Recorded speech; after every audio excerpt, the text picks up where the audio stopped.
Amigas y amigos de la televisión universitaria, qué bueno que nos encontramos de nuevo aquí en Diametral Periodismo de Coyuntura. Yo soy Temoris Greco. En esta ocasión vamos a tratar un tema muy interesante. Yo creo que para muchos de todos un tema con muchas incógnitas es el Tren Maya, y para ello invité a un querido amigo, un joven periodista que llegó a hacer prácticas en la revista Proceso hace algunos años y que ya se ha convertido en uno de los mejores activos periodísticos de esta publicación. Mathieu Tuchler, quien no puede pronunciarlo como yo, podrá decirle Mateo Torres o como ustedes quieran. Mateo, muchas gracias. Hola, Temoris, ¿cómo estás? Este tema, bueno, hace ya 2 años o un año y medio desde la campaña presidencial hemos estado con esta idea del Tren Maya, y yo creo que desde el principio no fue algo que se esbozara con claridad. No sabemos muy bien qué es lo que está en juego. O sea, sabemos que, pues, lo obvio, ¿no? Es un tendido férreo que va entre Palenque y ciudades y sitios turísticos y arqueológicos de los estados de Campeche, Yucatán y Quintana Roo, además de Chiapas. Pero ¿qué más entraña esto? ¿Qué más hay aquí? Si uno escucha a los que están a favor del Tren Maya, están tan a favor que no nos están dando explicaciones, nos quieren convencer. Y si uno ve a los que están del lado contrario, es casi igual. Están tan enojados y tan molestos que no nos están explicando realmente por qué, o al menos yo no he podido entender por qué. Solamente nos están también intentando convencer. Por lo mismo, quiero decir que es la primera vez en toda mi vida, bueno, desde que existe este proyecto, en que voy a hablar del asunto, porque quiero averiguar, quiero que nos cuenten y quiero que les cuenten a ustedes qué es lo que está pasando. Y para esto, pues viene Mateo. Él ha estado investigando a fondo el tema, ha ido a cada uno de los lugares, ha hablado con los que están llevando el proyecto, con los que se están oponiendo al proyecto, con la gente que vive en los lugares, ha participado en las asambleas, estuvo en la consulta pública. Por eso mismo, pues yo te pediría, Mathieu, primero que nada, que nos dijeras, bueno, ¿de qué se trata? O sea, ¿es el tendido férreo y qué más? Bueno, justo como dijiste, hay realmente el Tren Maya hasta el momento es más un discurso que otra cosa. Son muchas promesas de un lado y promesas muy oscuras de otro lado, pero falta todavía información sólida de la cual nos podríamos basar. ¿Qué es? Es un tren con vocación tanto turística como tren de carga, como de transporte de pasajeros, cuya configuración ha cambiado un poco. En un principio iba a ser un tren que se iba a financiar más por la carga, ahora va a ser más por el turismo, no hay mucha claridad. Entonces, es un tren que hasta el momento se están planteando 17 estaciones, porque la estación de Coba, que hasta hace poco estaba contemplada en el tramo, ya se canceló porque descubrieron una caverna de 90 metros de diámetro en el subsuelo y ya el tren ya no va a poder pasar ahí. O sea, ¿afectaría esta caverna? Esta caverna podría debilitar mucho las vías, incluso, o sea, podría haber un accidente. Entonces, para darle la vuelta a esta caverna implicaba o dañar selva o sitios arqueológicos. Entonces, el Fonatur, que es la instancia encargada de construir ese tren, no es la Secretaría de Comunicaciones y Transportes, es Fonatur, es una empresa de gobierno federal. Una empresa turística, ¿no? Una empresa turística. Nacional del Turismo. Exacto. Que en sí no tiene experiencia en trenes, porque pues, tren, hay una oficina en la Secretaría de Comunicaciones y Transportes que se supone es especialista en eso. Entonces, ahora hay 17 estaciones en un recorrido de 1.450 kilómetros aproximadamente, que además de los estados que mencionaste va a pasar por Tabasco.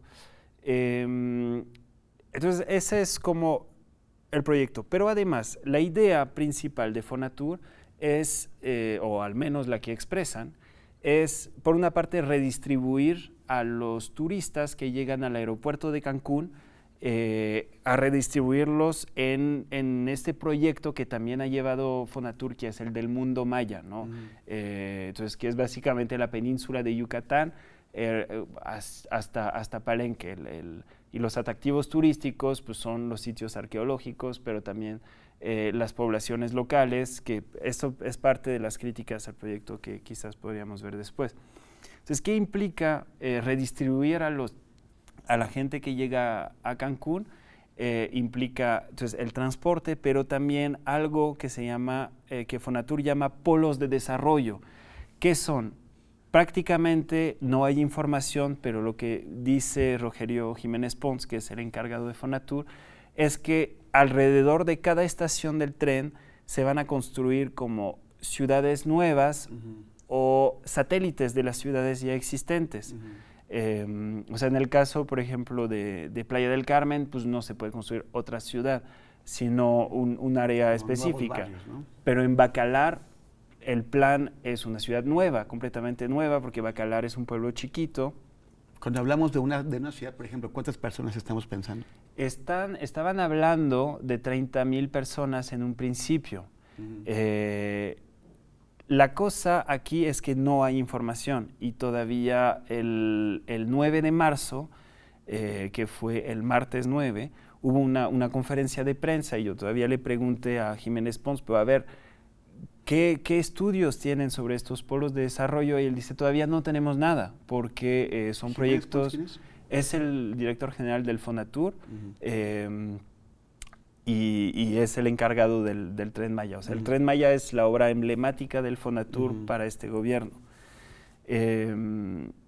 Entonces, de estas ciudades nuevas no se ha hablado, tampoco se ha consultado. Las autoridades dicen que no se ha consultado porque no hay nada todavía. Pero en las asambleas, cuando se hicieron las asambleas para la consulta, nunca se mencionó que se iban a construir ciudades, que iban a llegar 20, 30,000 personas. ¿Cuántas ciudades de esas estamos pensando? Pues una por estación, prácticamente. O sea, ¿17? 17. A reserva de que se haga una estación en Bacalar. O sea, por eso hablamos de medio millón de personas. O sea, si son 30,000 por 17 estaciones, te da 510,000 personas. Es que depende. En Cancún, por ejemplo, podría ser distinto. No está claro. La cosa es que Jiménez Pons fue a negociar con los ejidatarios para que alrededor de cada estación ellos le vendan a Fonatur 1,000 hectáreas para construir estas ciudades. Ahora bien, el Tren Maya, su financiamiento ha cambiado a lo largo del tiempo. Primero iba a ser en un esquema de asociación con el sector privado, se llama Asociación Público-Privada, es una APP, en la que el gobierno federal iba a poner 20% de los recursos, el sector privado 80% de los recursos y en un plazo de 20 o 30 años. Finalmente se cambió el esquema y ahora el 100% del financiamiento va a ser del sector público, del gobierno federal, de los ahorros que supuestamente van a sacar de la austeridad republicana. Esto es para el tren, para la máquina, para los vagones, para la vía del ferrocarril. Para estos polos de desarrollo, para estas ciudades nuevas, el financiamiento ahora sí va a ser privado. Entonces, los ejidatarios, el plan del gobierno federal es que los ejidatarios pongan sus tierras en fideicomisos en los que inversionistas aporten dinero y con base en esto construir hoteles, empresas, lo que se necesite ahí, ¿no? A ver, en el principio, en la justificación del proyecto, pues parece bastante pues, necesario, ¿no? Dicen, o sea, siempre el desarrollo del país y la infraestructura se ha concentrado en el norte y en el centro un poco. Es en donde están las inversiones, es lo que se ha pensado como la vía de integración de México en la globalización, y dejando marginado al sur y al sureste del país. Entonces, por lo mismo hay que voltear a ver, ¿no? Y se habla de que de esta forma se podría incorporar a las comunidades indígenas, se podría incorporar a todas las personas que viven en estas zonas que han estado fuera del desarrollo. Creo que todos estamos de acuerdo en que merecen tener la oportunidad de llegar a tener esos beneficios, ¿no? Como parte de la globalización. Pero por lo que me estás diciendo, pues por ejemplo, cuando cancelan el aeropuerto, el de Texcoco, el negocio no era solamente el aeropuerto, era la gran ciudad que se iba a hacer alrededor del aeropuerto, en donde todos los grandes hombres de negocios de este país, los que han gobernado siempre a partir de la economía, tenían negocios enormes, ¿no? Unos iban en transporte, en hoteles, ya tenían comprados todos los terrenos. Ahora, en lugar de que se concentre, ahora vamos a tener 17 más o menos pequeños, de 30,000 habitantes, polos de negocios. No son solamente ciudades, sino oportunidades de negocios. Y me parece que tú has estado investigando quiénes son los que van a hacer negocios en esta zona, ¿no? Bueno, sí y no, porque todavía no se puede saber de los negocios hoteleros, inmobiliarios, porque en realidad hasta el momento yo creo que incluso los hoteles, los empresarios hoteleros de la zona no tienen claridad sobre esto. Nadie tiene claridad hasta el momento. Hay una parte de este tren, entonces en efecto el discurso oficial es que el tren, más que un tren, va a aportar desarrollo porque precisamente va a llevar oportunidades de trabajo, oportunidades de conectarse con otras ciudades, para las poblaciones indígenas de la península y hasta Chiapas. Esa es la versión oficial. La versión de los críticos es, sí, quizás vayas a crear empleos, pero veamos el ejemplo de Cancún. Los empleos en Cancún son de servidumbre, porque el capital, o sea, quien construyó los hoteles, quien los opera, quien está haciendo negocios en la península, porque el sureste, si bien toda una parte ha sido olvidada, otra parte es una mina de oro. La parte del Caribe, de Cancún, Tulum, Playa del Carmen, que quieren ampliar hasta Chetumal, pasando por Bacalar y Felipe Carrillo Puerto.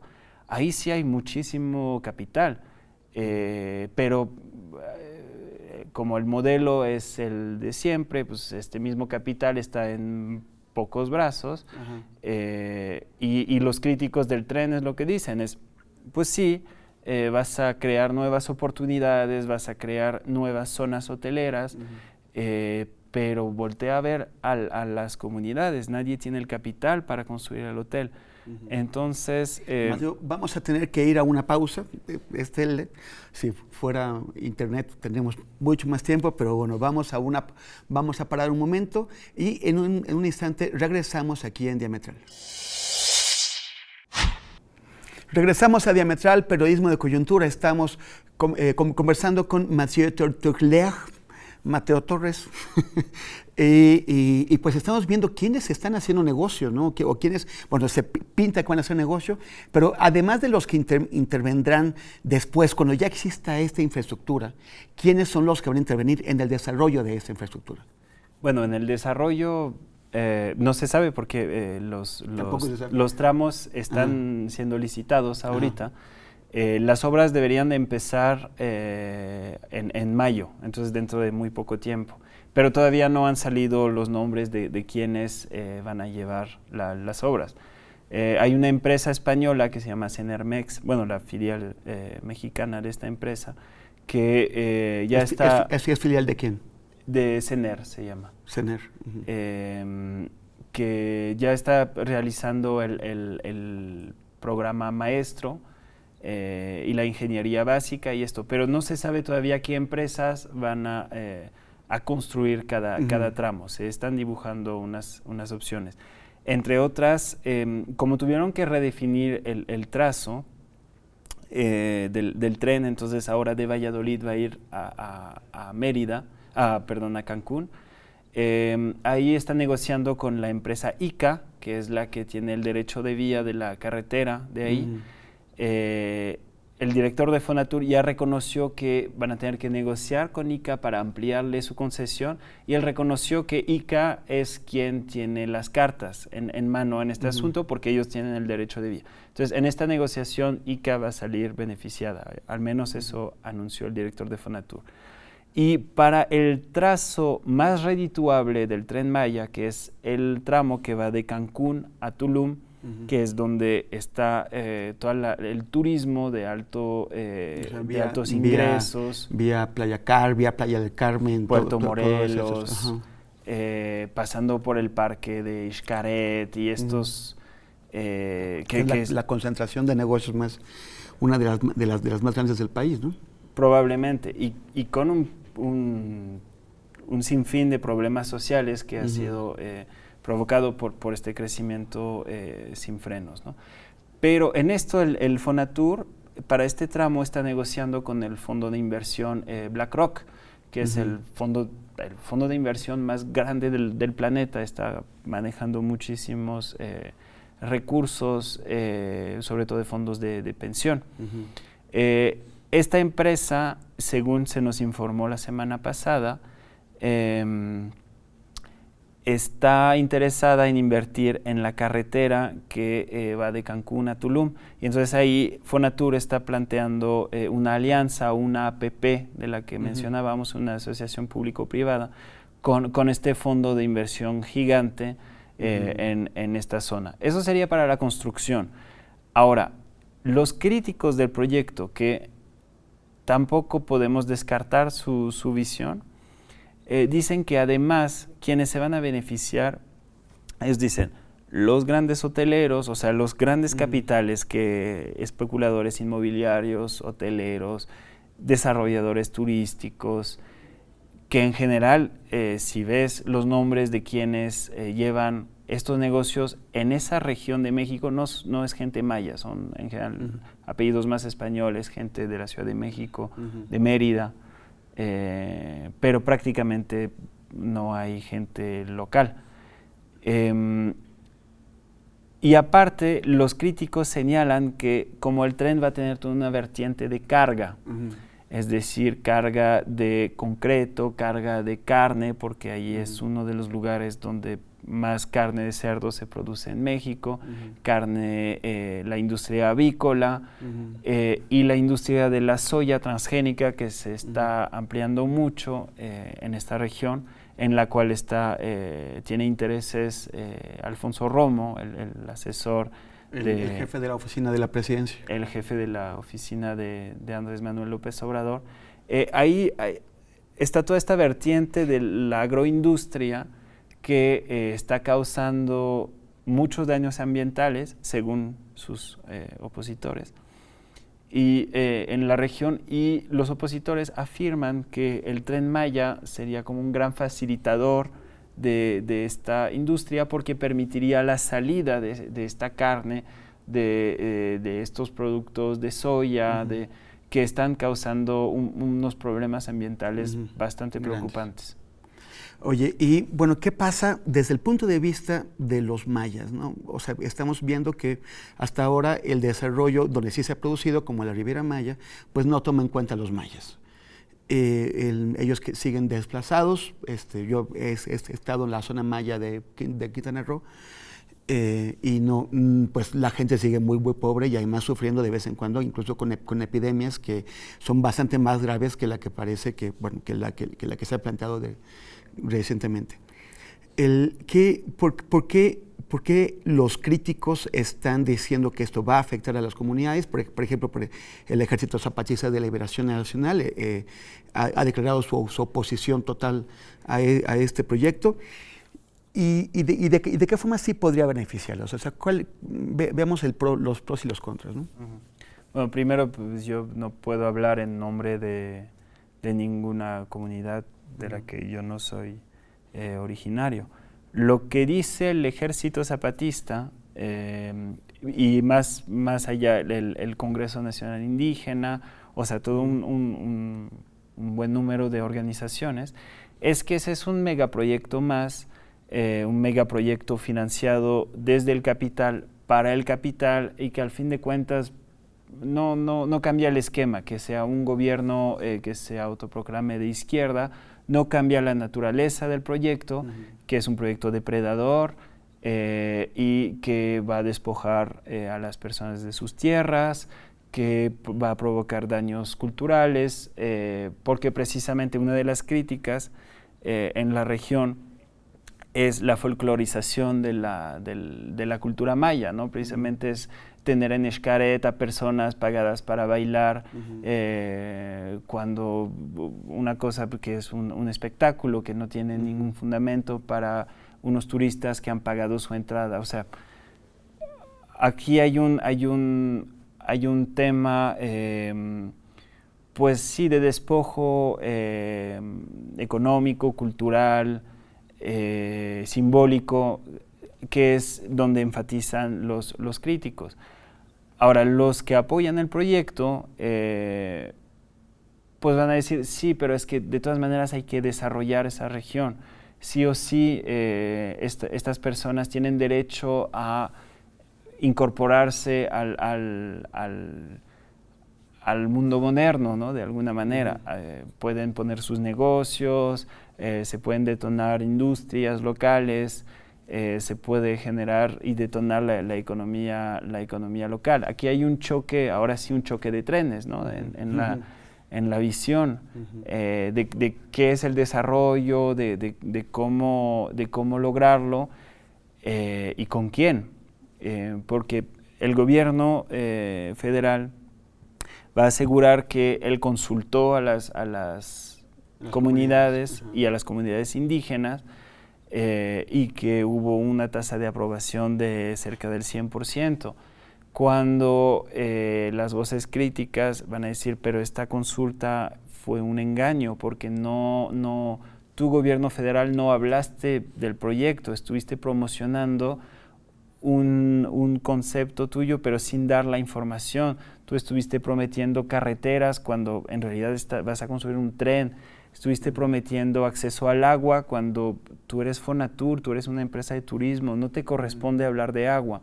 O sea, aquí hay dos visiones que... ¿Qué fue lo que tú viste? O sea, tú estuviste en las consultas. Tú fuiste... a las asambleas. En las asambleas donde se informó qué pasa con este proyecto, ¿no? O sea, qué es lo que pretende, a dónde va, los beneficios y supongo que también lo que podría perjudicar a la gente, ¿no? Sí, y el gobierno federal insiste en que sí se van a resolver muchos problemas con el tren. ¿Cómo fueron esas asambleas?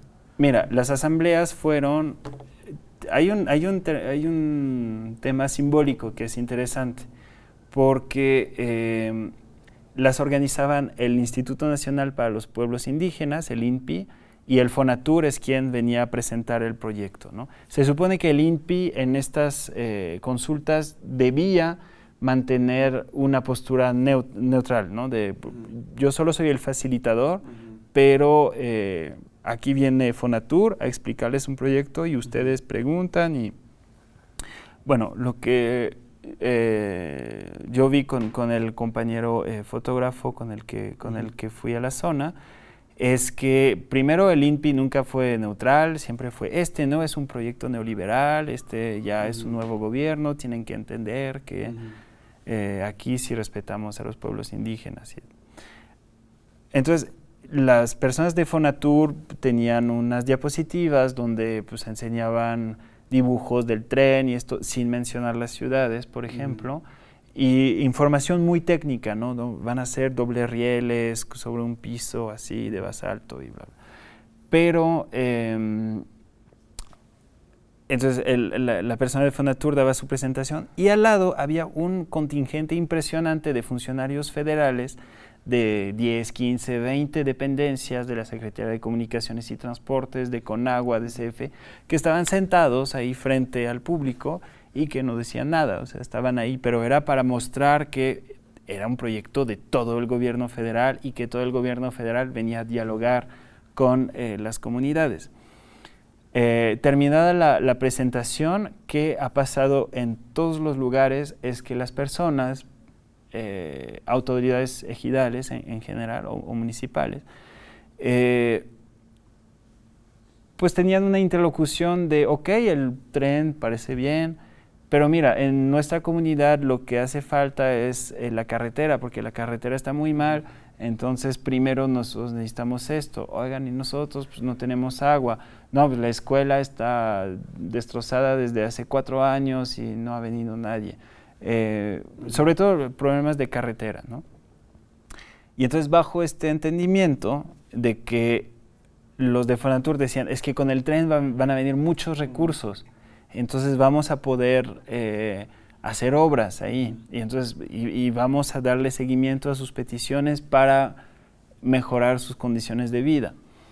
Esa es una promesa, y entonces en realidad la promesa del tren, por lo que yo pude ver, y lo que la gente aceptó en esas asambleas es, ok, el tren lo que quieras, porque me prometiste que me ibas a arreglar la carretera. Y eso es parte de lo que la oficina en México de la representación de la Alta Comisionada para los Derechos Humanos de la ONU, que ahora es Michelle Bachelet, es lo que documentó, de que, a ver, pero tú no estuviste hablando de un tren, o sea, tú estuviste hablando de un tren sin hablar bien del tren, la gente te habló de carreteras, tú dijiste sí, pero entonces no se sabe bien qué fue lo que se pactó ahí, sí. Si fue el tren, si fue la carretera, si no hay información de nada. Si... Así es. Macié, se nos acabó el tiempo, corrió como agua debajo del tren.